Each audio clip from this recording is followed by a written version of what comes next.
Socialist പഠനകേന്ദ്രം എന്ന പേരിൽ K Premnath MLAയുടെ നേതൃത്വത്തിലാണ് യോഗം ചേർന്നത്. ഇടതുപക്ഷ മതേതര ഐക്യത്തെയും സോഷ്യലിസ്റ്റ് ആശയങ്ങളെയും വീരേന്ദ്രകുമാർ കശാപ്പ് ചെയ്തെന്ന് യോഗം അഭിപ്രായപ്പെട്ടു. കോർപ്പറേറ്റ് ആശയങ്ങളിൽ അധിഷ്ഠിതമായ പ്രവർത്തന ശൈലിയാണ് സോഷ്യലിസ്റ്റ് ജനതയിലുള്ളത്. ഇതിന് ബദലായി സോഷ്യലിസ്റ്റ് ഐക്യത്തിന് ശ്രമിച്ചതിന്റെ പേരിൽ പാർട്ടി നേതൃത്വം എടുത്ത നടപടികളെ തൃണവൽഗണിക്കുകയാണ്. വീരേന്ദ്രകുമാറിന്റെയും ശ്രേയാംസ് കുമാറിന്റെയും ഏകപക്ഷീയ നടപടികളാണ് പാർട്ടിയിലെ അഭിപ്രായ വ്യത്യാസങ്ങൾക്ക് കാരണം. ശ്രേയാംസ് കുമാർ കോർപ്പറേറ്റ് താൽപര്യങ്ങൾ പിന്തുടരുന്നെങ്കിൽ അതിനെതിരെ പരസ്യമായി രംഗത്ത് വരും. ദേശീയ തലത്തിൽ ഇടതുപക്ഷ സോഷ്യലിസ്റ്റ് മതേതര ഐക്യം ഉണ്ടാവണം.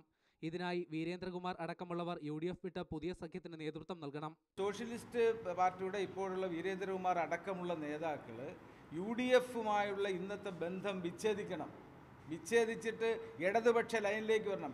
എല്ലാ ജില്ലകളിലും കൺവെൻഷൻ വിളിച്ചു ചേർത്ത് ശക്തി തെളിയിക്കാനാണ് സോഷ്യലിസ്റ്റ് പഠനകേന്ദ്രത്തിന്റെ തീരുമാനം. പാർലമെന്റ് തെരഞ്ഞെടുപ്പിന് മുന്നോടിയായി മുന്നണി മാറ്റം സാധ്യമാക്കാനാണ് വിമത സഖ്യത്തിന്റെ ശ്രമം. മീഡിയ 1 തിരുവനന്തപുരം.